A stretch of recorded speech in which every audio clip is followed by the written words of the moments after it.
श्री राम जय जय राम। श्री राम जय जय राम। ब्रह्म पयो निधि मंदर ज्ञान संत सुर आही। कथा सुधा मथि काढ़ही भगति मधुरता जाही। ब्रह्म वेद समुद्र है, ज्ञान मंदराचल है और संत देवता हैं, जो समुद्र को मथकर कथा रूपी अमृत निकालते हैं, जिसमें भक्ति रूपी मधुरता बसी रहती है। बिरति चर्म असी ज्ञान मद लोभ मोह रिपु मारी। जय पाइये सो हरि भगति देखो खगेश बिचारी।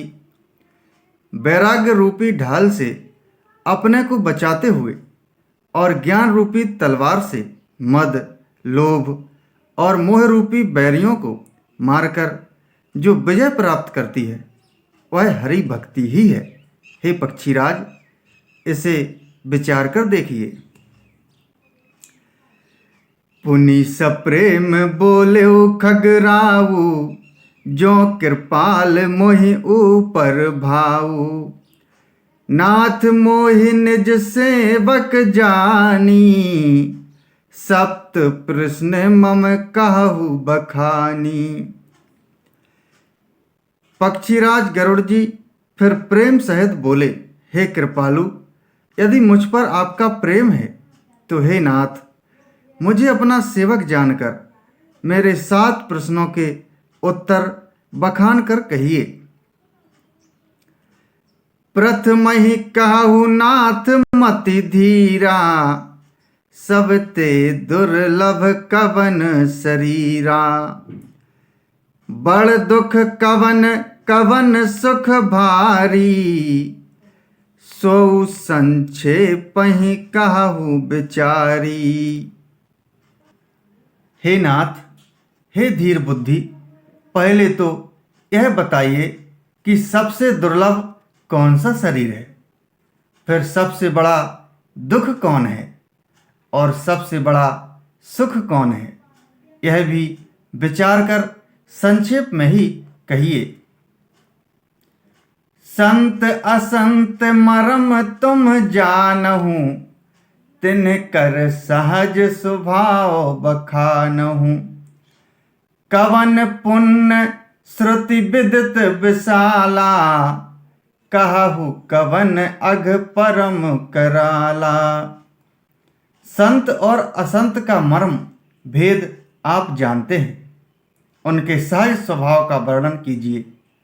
फिर कहिए कि श्रुतियों में प्रसिद्ध सबसे महान पुण्य कौन सा है और सबसे महान भयंकर पाप कौन है। मानस रोग कहु समुझाई, तुम सर्वज्ञ कृपा अधिकाई। तात सुनहु सादर अति प्रीति, मैं संक्षेप कहूँ यह नीति। फिर मानस रोगों को समझाकर कहिए, आप सर्वज्ञ हैं और मुझ पर आपकी कृपा भी बहुत है। काकभूषुंडी जी ने कहा, हे तात, अत्यंत आदर और प्रेम के साथ सुनिए, मैं यह नीति संक्षेप से कहता हूं। नर तन सम नहीं कब नियो देही, जीव चराचर जाचत तेही। नरक स्वर्ग अपवर्ग निसैनी, ज्ञान विराग भगति शुभ देनी। मनुष्य शरीर के समान कोई शरीर नहीं है। चराचर सभी जीव उसकी याचना करते हैं। यह मनुष्य शरीर नरक, स्वर्ग और मोक्ष की सीढ़ी है तथा कल्याणकारी ज्ञान, वैराग्य और भक्ति को देने वाला है। सो तनु धरि हरि भजहि न जे नर, होहि विषय रत मंद मंद तर। कांच किरच बदले तेले ही करते डारी परस मनि देही। ऐसे मनुष्य शरीर को धारण प्राप्त करके भी जो लोग श्री हरि का भजन नहीं करते और नीच से भी नीच विषयों में अनुरक्त रहते हैं, वे पारस मणि को हाथ से फेंक देते हैं और बदले में कांच के टुकड़े ले लेते हैं। नहीं दरिद्र सम दुख जग माही, संत मिलन सम सुख जग नाही। पर उपकार बचन मन काया, संत सहज स्वभाव खगराया। जगत में दरिद्रता के समान दुख नहीं है और संतों के मिलन के समान जगत में सुख नहीं है। और हे पक्षीराज, मन, वचन और शरीर से परोपकार करना यह संतों का सहज स्वभाव है। संत सहाहि दुख परहित लागी, पर दुख हेतु असंत अभागी। भूर्ज तरु सम संत कृपाला, परहित नीति सह विपति विशाला। संत दूसरों की भलाई के लिए दुख सहते हैं और अभागे असंत दूसरों को दुख पहुंचाने के लिए। कृपालु संत भोज के वृक्ष के समान दूसरों के हित के लिए भारी विपत्ति सहते हैं, अपनी खाल तक उधड़वा लेते हैं। सन इव खल पर बंधन करई, खाल कढ़ाई विपत्ति सह मरई। खल बिनु स्वार्थ पर अपकारी, अहि मूसक इव सुनु उर्गारी। किंतु दुष्ट लोग सन की भांति दूसरों को बांधते हैं और उन्हें बांधने के लिए अपनी खाल खिंचवाकर विपत्ति सहकर मर जाते हैं। हे सर्पों के शत्रु गरुड़ जी, सुनिए, दुष्ट बिना किसी स्वार्थ के सांप और चूहे के समान अकारण ही दूसरों का अपकार करते हैं। पर संपदा विनाशी न साही, जिम ससी हति हिम उपल बिलाही। दुष्ट उदय जग आरती हेतु, जथा प्रसिद्ध अधम ग्रह केतु। वे पराई संपत्ति का नाश करके स्वयं नष्ट हो जाते हैं, जैसे खेती का नाश करके ओले नष्ट हो जाते हैं। दुष्ट का अभ्युदय उन्नति प्रसिद्ध अधम ग्रह केतु के उदय की भांति जगत के दुख के लिए ही होता है। संत उदय संतत सुखकारी, विश्व सुखद जिमि इंदु तमारी। परम धर्म श्रुति विदित अहिंसा, पर निंदा सम अघ नागरीसा। और संतों का अभ्युदय सदा ही सुखकर होता है, जैसे चंद्रमा और सूर्य का उदय विश्व भर के लिए सुखदायक है। वेदों में अहिंसा को परम धर्म माना है और पर निंदा के समान भारी पाप नहीं है। हर गुर निंदक दादुर होई, जन्म सहस्त्र पाव तन सोई। द्विज निंदक बहु नरक भोग कर, जग जनमई बायस शरीर धरी। शंकर जी और गुरु की निंदा करने वाला मनुष्य अगले जन्म में मेढक होता है और वह 1000 जन्म तक वही मेढक का शरीर पाता है। ब्राह्मणों की निंदा करने वाला व्यक्ति बहुत से नरक भोग कर फिर जगत में कौवे का शरीर धारण करके जन्म लेता है। सुर श्रुति निंदक जे अभिमानी, रौरव नरक परहिते प्राणी। हो ही उलूक संत निंदारत, मोहिन सा प्रिय ज्ञान भानुगत।